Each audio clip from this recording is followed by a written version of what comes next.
கரூர் விசாரணை, சிபிஐயிடம் கெஞ்சிய விஜய், திடுக்கிடும் வீடியோ. அதாவது, கரூர் கூட்ட நெரிசல் வழக்கை சிபிஐ விசாரித்து வருகிறது. போலீசார் பிரேத பரிசோதனை செய்த மருத்துவர்கள், பாதிக்கப்பட்டவர்கள், காயமடைந்தவர்கள், தாவேகா நிர்வாகிகள் என பலரிடம் சிபிஐ அதிகாரிகள் விசாரணை நடத்திய நிலையில் தற்போது தமிழக வெற்றி கழக தலைவர் விஜயிடம் விசாரணை நடத்த திட்டமிட்டுள்ளனர். சென்னையில் வைத்தே அவரிடம் விசாரணை நடத்த உள்ளதாக தகவல் வெளியாகியுள்ளது. தமிழக வெற்றி கழகம் கட்சியின் மக்கள் சந்திப்பு கூட்டம் கடந்த செப்டம்பர் மாதம் 27ஆம் தேதி கரூரில் நடைபெற்றது. அப்போது விஜயை பார்க்க வந்த தாவேகா தொண்டர்கள் கூட்ட நெரிசலில் சிக்கிக் கொண்டனர். இந்த கூட்ட நெரிசலில் 41 பேர் பலியாகினர். நாட்டையே இந்த கூட்ட நெரிசல் சம்பவம் உலுக்கியது. இதற்கிடையே அரசியல் கட்சிகள் நடத்தும் ரோட் ஷோவுக்கு வழிகாட்டும் நெறிமுறைகளை வகுக்க வேண்டும் என சென்னை வில்லிவாக்கத்தைச் சேர்ந்த தினேஷ் என்பவர் சென்னை உயர்நீதிமன்றத்தில் வழக்கு தொடர்ந்திருந்தார். வழக்கை விசாரித்த உயர்நீதிமன்றம் கரூர் சம்பவம் குறித்து விசாரிக்க வடக்கு மண்டல ஐஜி அஷ்ரா கார்க் தலைமையில் சிறப்பு புலனாய்வு குழுவை அமைத்து உத்தரவிட்டது. இந்த உத்தரவிற்கு எதிராக தாவேகா தேர்தல் பிரச்சார மேலாண்மை பொதுச் செயலாளர் ஆதவ் அர்ஜுனா உச்சநீதிமன்றத்தில் மேல்முறையீடு செய்தார். மேலும் சிலர் சிபிஐ விசாரணை கேட்டும் மனு தாக்கல் செய்தனர். இந்த வழக்குகளை விசாரித்த உச்சநீதிமன்றம் உயர்நீதிமன்றம் உத்தரவை ரத்து செய்து ஓய்வு பெற்ற நீதிபதி அஜய் ரஸ்தோகி தலைமையிலான குழு மேற்பார்வையில் சிபிஐ விசாரிக்கும் என உத்தரவு பிறப்பித்தது.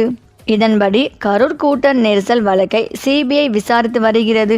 கரூரில் உள்ள அரசு விருந்தினர் மாளிகையில் முகாம் அலுவலகம் அமைத்துள்ள சிபிஐ கரூர் சம்பவம் தொடர்பாக பல்வேறு தரப்பினரும் விசாரணை நடத்தி வருகிறது. போலீசார் பிரேத பரிசோதனை மேற்கொண்ட மருத்துவர்கள், உயிரிழந்தவர்களின் குடும்பத்தினர், தனியார் ஆம்புலன்ஸ் டிரைவர்கள், உரிமையாளர்கள், காயமடைந்தவர்கள், சம்பவத்தை நேரில் பார்த்தவர்கள் என ஏராளமானோரிடம் விசாரணை நடத்தப்பட்டு இருக்கிறது.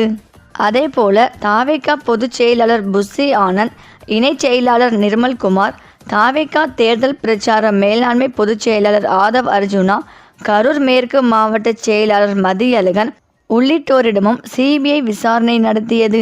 அதேபோல விஜயின் பிரச்சார பேருந்தில் இருந்த சிசிடிவி கேமராக்களின் பதிவான பதிவுகளையும் சிபிஐ பெற்றுள்ளது. கூட்ட நெரிசல் நடைபெற்ற கரூர் வேலுச்சாமிபுரம் சாலையிலும் நவீன அளவீடு கருவிகளை கொண்டு சிபிஐ அதிகாரிகள் ஆய்வு செய்தனர். இந்த நிலையில்தான் விஜயின் விரைவில் விசாரணை மேற்கொள்ள சிபிஐ முடிவு செய்துள்ளதாக தகவல் வெளியாகியுள்ளது. விஜயிடம் விசாரணை மேற்கொள்வதற்கான நடவடிக்கைகளை சிபிஐ அதிகாரிகள் மேற்கொண்டு வருவதாகவும், பிற தாவேகா நிர்வாகிகளைப் போல விஜயை கரூர் அழைத்து விசாரிப்பதில் பாதுகாப்பு பிரச்சனை இருப்பதால் விஜயிடம் சென்னையிலேயே விசாரணை நடத்த திட்டமிட்டுள்ளதாகவும் கூறப்படுகிறது. கரூர் வழக்கில் விரைவில் விஜயிடம் சிபிஐ விசாரணை மேற்கொள்ள இருப்பது முக்கியத்துவம் பெற்றுள்ளது.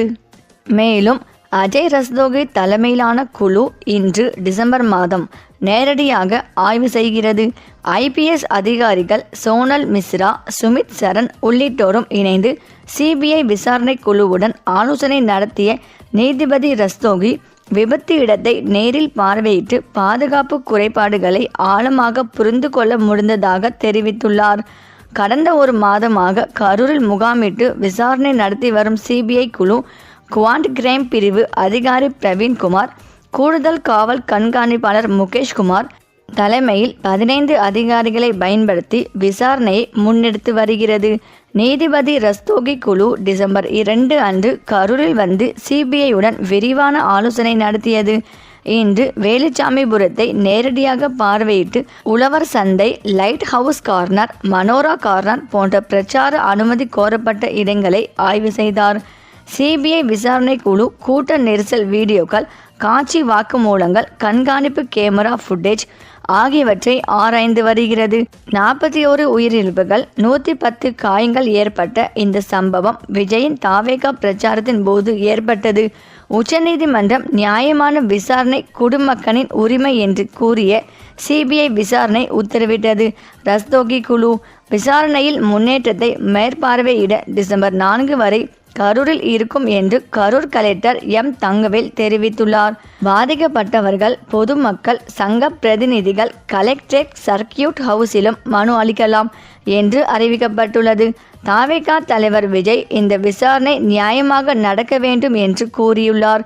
சிபிஐ கூட்ட நெரிசல், அனுமதி குறைபாடு, போக்குவரத்து ஏற்பாடு தவறுகள் ஆகியவற்றை ஆழமாக விசாரிக்கிறது.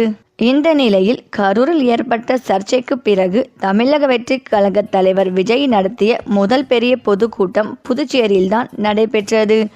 இந்த கூட்டம் அரசியல் ரீதியாக முக்கியத்துவம் பெறும் என எதிர்பார்க்கப்பட்ட நிலையில் விஜய் புதுச்சேரியில் ஆட்சியில் இருக்கும் என்ஆர் காங்கிரஸ் பாஜக கூட்டணியை நேரடியாக விமர்சிப்பார் எனவும் பலர் கணித்திருந்தனர். ஆனால் எதிர்பார்ப்புக்கு மாறாக விஜய் தனது உரையில் பாஜக கூட்டணி ஆட்சியை குறிவைக்காமல் பொதுவான அரசியல் கருத்துக்களோடு பேச்சை முடித்துவிட்டார்.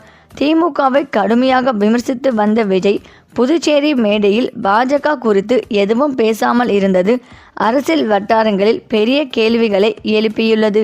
இதற்கான பின்னணி என்ன, ஏன் அவர் மௌனம் காத்தார் என்பது குறித்து அரசியல் சூழலில் பல யூகங்கள் பரவி வருகின்றன. புதுச்சேரி கூட்டத்திற்கு முன்பு டெல்லியிலிருந்து விஜய்க்கு எச்சரிக்கை அனுப்பப்பட்டதாக தகவல் வெளியாகியுள்ளன. மத்திய அரசியல் வட்டாரம் மற்றும் உளவுத்துறை தரப்பில் இருந்து வந்த ஆலோசனையால் பாஜக குறித்து நேரடி விமர்சனத்தை விஜய் தவிர்த்ததாக சிலர் கூறுகின்றனர். முன்பு மத்திய அரசையும் பாஜக கொள்கைகளையும் திறம்பட விமர்சித்த விஜய் சமீப காலமாக பாஜக குறித்து மௌனமான அணுகுமுறையை கையாளுவது அரசியல் கணக்குகளா என கேள்வி எழுந்துள்ளது. புதுச்சேரி அரசை தாக்காத விஜயின் மௌனம் வரவிருக்கும் தேர்தல் சூழலிலும் சாத்திய கூட்டணி அமைப்புகளிலும் ஒரு சின்னமா என அரசியல் வட்டாரங்கள் ஆராய்கின்றனர். மொத்தத்தில் பாஜக குறித்து எதிர்பார்த்த விமர்சனத்தை தவிர்த்த விஜயின் புதுச்சேரி மௌனம் அரசியல் அரங்கில் பெரும் விவாதத்தை கிளப்பியுள்ளது. இந்த நிலையில் காங்கிரஸ் கட்சியின் தேசிய தலைமை, குறிப்பாக ராகுல் காந்தி மற்றும் பிரியங்கா காந்தி ஆகியோர் தென்னிந்திய மாநிலங்களின் கட்சியின் எதிர்கால வியூகம் குறித்து ஆழ்ந்த பரிசீலனையில் ஈடுபட்டுள்ளதாக அரசியல் வட்டாரங்களில் பரபரப்பான பேச்சு நிலவுகிறது. குறிப்பாக அண்மையில் அவர்கள் எடுத்ததாக கூறப்படும் ஒரு கருத்து கணிப்பு 3 தென் மாநிலங்களான தமிழ்நாடு, கேரளா மற்றும் புதுச்சேரி ஆகிய இடங்களில் நடிகர் விஜய் தலைமையிலான தமிழக வெற்றி கழகத்துடன் கூட்டணி அமைத்தால் ஏற்படும் சாதகமான தாக்கங்கள் குறித்து முக்கிய தகவல்களை வெளியிட்டுள்ளதாக தெரிகிறது.